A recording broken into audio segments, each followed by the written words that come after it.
Hello, welcome back to Waldwick Warriors Broadcasting. Have you ever been stuck trying different hairstyles and nothing seems to be working? Well, now you can use these tips for everyday things like going to school, running errands, or sporting events. I'm Lucas Rubian, and we're going to show you how to braid hair.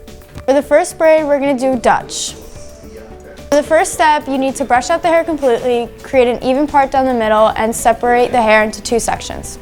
Start with a little piece of hair at the top of your head. Section that one piece of hair into 3 equal pieces. This is where your braid is going to start.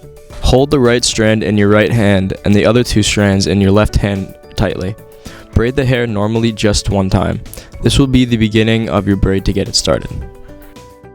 Add hair to the new right strand and pull under the middle strand. You're then going to add hair to the left strand and pull that under the middle strand. This is where your Dutch braid is going to start to form. Make sure you continue the same hand positions as you braid to not mess up the way the braid flows. You also want to make sure you are holding the braid tightly with your hand so it stays in place. You're going to continue doing from right to left and adding hair. Never add hair to the middle strand.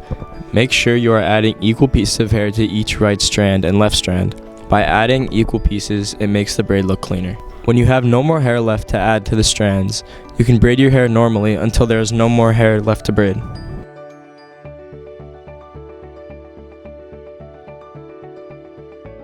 Separate the hair into 2 even parts and make sure the part in your hair is even.